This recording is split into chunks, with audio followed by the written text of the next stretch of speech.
ప్రస్తుతం దేశంలోని టాప్ 10 కథానాయికల్లో ఒకరిగా కొనసాగుతున్నారు సమంత ఒకరు. అత్యధిక రెమ్యునరేషన్ తీసుకునే హీరోయిన్లలో ఆమె కూడా ఒకరు. మయోసైటిస్ వ్యాధికి చికిత్స తీసుకునేందుకు సంవత్సరం పాటు సినిమాలకు విరామం ప్రకటించింది. అయితే అది ఎంత తప్పుడు నిర్ణయమో తెలిసి వస్తోంది. గతంలో తాను ఒప్పుకున్న సినిమాలకు సంబంధించి తీసుకున్న అడ్వాన్స్ లను కూడా తిరిగిచ్చేసింది. ప్రస్తుతం సినిమాలు చేద్దామంటే దర్శకులు, నిర్మాతలు, హీరోలు ముందుకు రావడం లేదు. సీటాడెల్ వెబ్ సిరీస్ చేసే సమయంలో ఈ అమ్మడు కళ్ళు తిరిగి పడిపోయింది. శారీరకంగా బలహీనంగా ఉండటమే కారణం. షూటింగ్ జరగడానికి ముందే దర్శకులు భారీగా యాక్షన్ సన్నివేశాలుంటాయని ముందే చెప్పారంట. అయినా అందుకు ఇష్టపడే ఒప్పుకుంది. ఒకసారి షూటింగ్ జరుగుతున్న సమయంలో నీరసంగా అనిపించడమే కాకుండా స్పృహ కూడా తప్పి కింద పడిపోయిందట.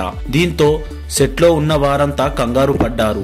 ఒకసారిగా కుప్పకూలిపోవడం అంటే ఇదేనేమో అని వ్యాఖ్యానించింది. ఈ సిరీస్ కోసం చాలా కష్టపడ్డానని, ప్రతి ఒక్కరికి జీవితంలో చీకటి రోజులు ఉంటాయని, అందరూ అందుకు సిద్ధంగా ఉండాలని సూచించింది. ఓర్పుతో ముందుకు వెళ్లిన వారికి కెరీర్ చాలా బాగుంటుందని తెలిపింది. నాగ చైతన్యతో విడాకులు తీసుకున్న తర్వాత ఎక్కువ పాపులారిటీ సంపాదించుకుంది. కొన్ని సందర్భాల్లో నాగ చైతన్యపై పరోక్షంగా కామెంట్లు చేసి అభిమానుల ఆగ్రహానికి గురైంది. అయితే నాగ చైతన్య మాత్రం విడాకులు తీసుకున్న ఇన్ని సంవత్సరంలోని ఎప్పుడు సమంతపై ఒక చిన్న మాట కూడా మాట్లాడలేదు.